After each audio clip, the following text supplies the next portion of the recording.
બે દિવસ ગુજરાતના પ્રવાસે છે। આજે રાત્રે પ્રધાનમંત્રી નરેન્દ્ર મોદી ગુજરાત આવશે। પ્રધાનમંત્રી મોદી જામનગરમાં રાત્રિ રોકાણ કરશે। જામનગરથી આવતીકાલે સવારે તેઓ સોમનાથ મંદિર જશે। સોમનાથ મહાદેવ મંદિરમાં પ્રધાનમંત્રી નરેન્દ્ર મોદી પૂજા અર્ચના કરશે। સોમનાથ વિરાસતના 75 વર્ષની ઉજવણીમાં સહભાગી થવાના છે।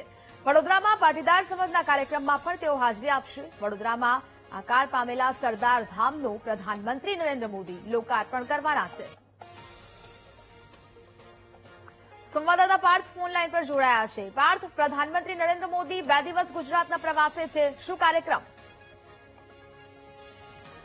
નરેન્દ્ર મોદી ગુજરાતના 2 દિવસના પ્રવાસે છે। આજે મોડી સાંજે તેઓ દિલ્હીથી સીધા જામનગર એરપોર્ટ ઉપર આવી જશે અને રાત્રિ રોકાણ જામનગર ખાતે કરશે અને આવતીકાલે સવારે તેઓ સોમનાથ મંદિરે દર્શન કરશે। સોમનાથ મંદિરના જે 75 વર્ષ થઈ રહ્યા છે, 75 વર્ષની ઉપલબ્ધિને લઈને અહીંયા ત્યાં તેઓ વડાપ્રધાન નરેન્દ્ર મોદી ત્યાં સોમનાથ મંદિરમાં દર્શન કરશે અને વિશેષ પૂજા અર્ચનાનું પણ આયોજન કરવામાં આવ્યું છે। સાથે જ વાત કરીએ તો સોમનાથ ખાતે ભવ્ય રોડ શો પણ થઈ શકે તેવી પણ શક્યતાઓ છે, જેના માટે તંત્ર દ્વારા તમામ તૈયારીઓ પણ કરી દેવામાં આવી છે। સાથે જ જે રીતે હાલમાં માહિતી સામે આવી રહી છે, વડાપ્રધાન નરેન્દ્ર મોદી સોમનાથ ટ્રસ્ટની બેઠકમાં પણ હાજર રહી શકે છે।